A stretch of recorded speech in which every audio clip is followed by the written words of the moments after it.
Ya ikrar talak kan ketok palunya udah selesai ya Mas Andi ya. Udah 2 minggu yang lalu ya Mas Andi ya. Jadi ya alhamdulillah dipermudah semua, diperlancar semuanya. Ya udah mau gimana lagi, memang kan memang seharusnya seperti ini kan, mengikuti proses yang ada. Ya Bang Sandi. Kan kebetulan memang Bang Sandi sama Mas Kris yang ngurusin semuanya. Jadi kan memang saya memang tidak hadir kan. Tapi perasaan Nunung sendiri seperti apa sih? Karena kan memang sudah nggak kepengen dari awal, kan memang udah nggak kepengen ribut-ribut dan pengen cepat selesai. Iya, ya perasaannya pasti lebih lega ya Mbak. Itu cuman gimana ya, lebih lega aja gitu maksudnya. Ya harus begini. Ya harus begini gitu, yang diterima nggak terima ya harus begini gitu. Ya harus siap gitu, karena semuanya ini kan pasti kan ada suara ngaji nih hatiku gimana gitu perasaannya, lebih ke ikhlas, lebih menerima gitu, begini lagi ya gitu. Tapi berusaha move on kembali. Harus dong Mbak, skenario Allah atau keputusan yang tidak sesuai dengan hati harus aku terima, walaupun tidak sesuai dengan hati. Namanya juga cobaan. Karena kan siap atau tidak siap diuji, ya harus siap kan gitu kayak bahasanya. Kan kita siap atau tidak siap untuk diuji sama Tuhan, ya harus siap. Saat ini mungkin ini lagi, bukan mungkin ya, tapi memang saya lagi diuji sama Tuhan. Sekuat apa, setegar apa gitu. Tapi ada rasa penyesalan nggak, ini kayak ini gagal lagi? Yang menyesal bukan saya lah Mbak. Yang menyesal ya pasti yang menggugat saya insya Allah. Kan saya nggak selingkuh, saya nggak ngapa-ngapain. Tiba-tiba saya digugat. Karena nggak ada apa-apa tapi tiba-tiba digugat, kecewa nggak mau? Kecewa. Jangan Karena- pancing-pancing, udah ada. Udah ada mancing-mancing lagi. Udah dong, jangan mundur. Hah? Kecewa kenapa? Ya kecewanya ya namanya rumah tangga itu kan gak ada yang sempurna Mas. Mencari pasangan juga pasti nggak akan mungkin ada yang sempurna. Kalau kita mencari yang sempurna ya nggak mungkin dapat. Makanya setahun, 2 tahun, 3 tahun, 4 tahun, 5 tahun disabar-sabarin, tidak digugat. Apalagi saya punya sahabat, punya teman yang selalu tabayun terus kayak Bang Sandi, yang selalu bikin saya itu menerima dan ikhlas gitu. Kalau niat ingin perang mah udah dari kemarin, udah emosi mulu gitu ya. Udah siap lah ya. Udah siap gitu. Tapi kan beliaunya ini sama Mas Kris selalu ngademin hati saya gitu, bahwa oh iya ya, balik lagi bahwa ini tidak akan mungkin terjadi kalau bukan karena memang diuji sama Tuhan. Jadi justru aku merasa bersyukur, alhamdulillah bukan aku yang menggugat gitu. Kalau aku yang menggugat berarti tandanya aku wanita seperti apa sih Mbak? Kan ibaratnya mau suami itu selingkuh, mau suami itu berbuat jahat sama kita, pihak perempuan setahu saya, yang saya pelajari dari keluarga saya, nggak boleh menggugat. Jadi menerima saja gitu. Dari suami pertama sampai saat ini pun saya kan nggak pernah menggugat dan saya menerima. Ya alhamdulillah Allah melindungi saya gitu. Jadi bukan saya menggugat tapi orangnya permisi, tahu diri gitu. Tapi udah klarifikasi belum sih pihak sana, dan udah minta maaf belum sih masalah yang kemarin ribut-ribut di IG, masalah transfer dan masalah yang lainnya? Belum. Tapi rencananya kita akan menyampaikan, seperti saya bicara sama Mbak DP kemarin, kita tidak akan membuat laporan dan tidak akan mengirimkan somasi, karena dari Mbak Neng sendiri sudah memaafkan bila mana dari pihaknya Mas Angga sendiri sudah mengklarifikasi dan juga sudah mengakui perbuatannya, mengakui semua apa yang pernah dilakukan. Kita tidak akan lagi menjalankan proses hukum, dan Mbak Neng sendiri sudah mengikhlaskan apa yang memang selama ini menjadi pembicaraan yang ada nilai yang berhubungan dengan kerjaan mereka. Jadi Mbak Dewi sendiri sudah yakin bahwa tidak akan membuat laporan dan sudah mengikhlaskan, dan juga asalkan dari pihak Mas Angga sendiri mengklarifikasi, melakukan permintaan maaf dan mengakui perbuatannya, beliau sudah ikhlas. Sejauh ini belum kan berarti ya? Nih. Kemarin sudah, saya dengarnya sih di beberapa podcast ya. Tapi dari Bang Sandi juga bilang bahwa beliaunya menangis ke Bang Sandi dan akan meminta maaf. Jadi seperti saya, ya sudah, kalau memang udah minta maaf ya ngapain lagi mas? Gitu. Kan yang kemarin saya bahas itu karena dia kan ngotot bahwa perceraiannya yang seperti diasumsikan oleh masyarakat gitu. Tapi kan sebenarnya bukan masalah itu gitu.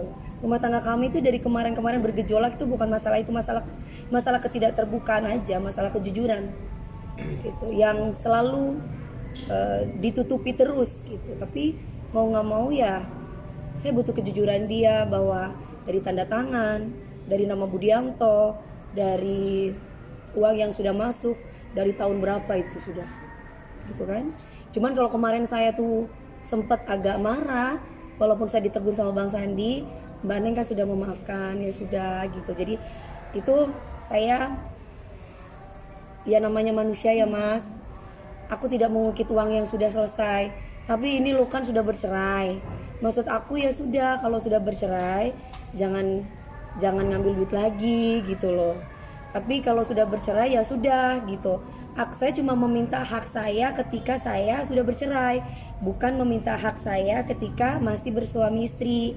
Saya tidak pernah melihat harta memang tidak dibawa mati, makanya saya nggak pernah mau ambil lagi duitnya. Ya udah ambil. Cuman ketika saya sudah bercerai, kok kamu masih ada nama Budianto lagi sih gitu loh. Kok masih mengurusin kerjaan saya lagi. Itu yang saya komplain sama Bang Sandi. Terus kata Bang Sandi, alhamdulillah sudah ditelepon beliaunya dan sudah clear masalahnya, dan beliaunya siap untuk meminta maaf lagi dan tidak akan melakukan perbuatan itu lagi dengan saya gitu. Tapi udah minta maaf langsung ke Mami atau terbuka nanti di media atau gimana? Mungkin akan terbuka di media. Kayak yang saya minta dia terbuka di media dong. Ya paling kan diundang di podcast, diundang di acara-acara TV kan dapat duit. Ya paling nggak ngomong lah. Kalau memang aku salah, tanda tangan palsu kan ada pasalnya ya Bang Sandi. Iya saya salah, gitu doang kok. Mas, aku tuh bukan orang yang nggak ngerti tentang dunia entertain. Temen aku banyak IO, memarkup itu tidak masalah gitu. Tapi ini suami sendiri gak ngomong sama aku gitu doang. Gak ngomong dan banyak kebutuhan-kebutuhan lain yang tidak dilaksanakan kewajibannya gitu. Tapi menuntut aku memberikan haknya gitu. Tapi ada rencana nggak sih mungkin ketemu, pengen nggak mungkin duduk berdua? Butuh proses. Aku sakit mbak, butuh proses. Aku bilang sama Bang Sandi, tabayun, banyak istighfar kata Bang Sandi. Iya, dipertemukan, belum mampu. Karena saya tidak menginginkan perceraian dari dulu, dari pertama, kedua, ketiga. Tapi ujian itu untuk saya tidak bisa menolak mbak. Gitu.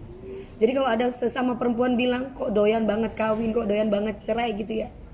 Loh kalau saya menggugat itu saya doyan cerai. Ini saya digugat loh, saya itu tergugat. Dari pertama menikah, kedua introspeksi, saya selalu introspeksi kok. Saya selalu introspeksi. Tapi yang saya tahu perceraian itu kan pasti karena perselingkuhan. Sedangkan 3 suami saya tidak pernah selingkuh. Saya harus kekeras. Saya tidak pernah KDRT, saya tidak pernah melakukan yang kayak gimana-gimana. Jadi ini takdir saya yang belum tentu wanita lain bisa mempunyai takdir yang sama seperti saya gitu. Mi katanya butuh waktu untuk ketemu. Emang kalau ngeliat tangga kenapa sih Mi? Jadi kan butuh waktu buat Sakit masih mas. rasa trauma atau gimana? Trauma aku masih trauma. Tadi juga lucunya sempat setelah baca ikrar ya, kan diwawancara sama anak. Nah, ini Mas Angga sendiri akhirnya mengungkapkan masa-masa perjuangan kalian seperti kayak ada penyesalan sendiri. Melihatnya gitu. Perjuangan? Perjuangan kalian dari awal mungkin. Ya, maksudnya mungkin dia menceritakan Momen bahwa awal. momen waktu lagi bahagia. Banyak pengorbanannya ketika mau menikahi. Ya, Banyak maksudnya berjuang, berjuang. meyakinkan. Bagaimana caranya meyakinkan? Ya kan Mbak saya Neng? bukan perempuan murahan mas. Menerima saya juga pasti harus butuh perjuangan gitu. Maaf ya, saya nangis bukan karena saya menyesal atas perceraian ini. Saya menangis hanya karena Ya Allah, saya cuman alhamdulillah saya masih dikasih kemampuan untuk bisa menghadapi semua. Saya melihat keluarga-keluarga yang lain bersama, keluarga yang lain utuh, itu saya merasa hati saya, kapan saya bisa memiliki keluarga yang utuh, bahagia. Cuman itu. Tapi kalau dibilang bahwa perjuangan-perjuangan, ya hidup butuh berjuang, Mbak. Gak ada hidup itu instan. Ketika aku memilih dia sebagai pasangan aku, berarti tandanya aku sudah siap untuk menerima semua kekurangan dia. Jadi kalau ada yang bilang, kok sekarang bicara masalah duit, gak ada bicara masalah duit. Saya cuma meluruskan ini masalah duit saya yang diambil ratusan juta sama orang gitu.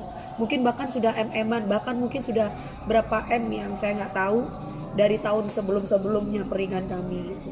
Jadi kalau ngomong masalah perjuangan, saya ingatnya ya kalau saya lagi show, ya pasti dia akan ikut. Karena aku istri seneng ya Bang Sandi ditemenin sama suami.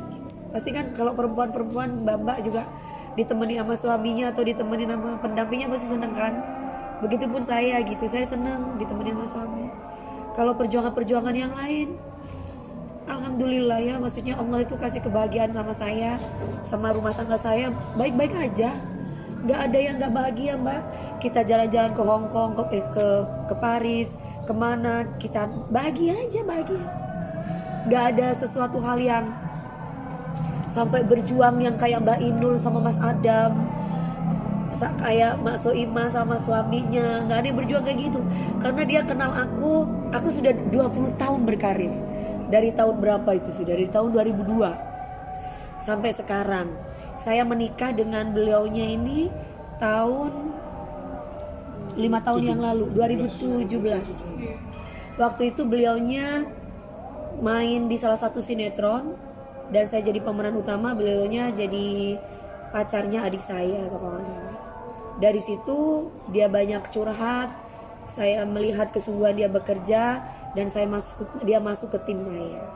Saya melihat ada kegigihan dia dalam bekerja, dia tidak ada salahnya gitu. Saya akhirnya ya menikah karena memang dia juga minta sama orang tua. Udah itu aja kenangannya. Selebihnya saya bekerja dengan tim saya. Dia menemani saya. Karena yang bekerja, karena saya punya asisten, ada hairdo, ada make up, ada manajer lapangan, dan dia cuma menemani saya. Saya cuma butuh disupport. Mungkin maksud perjuangannya adalah itu.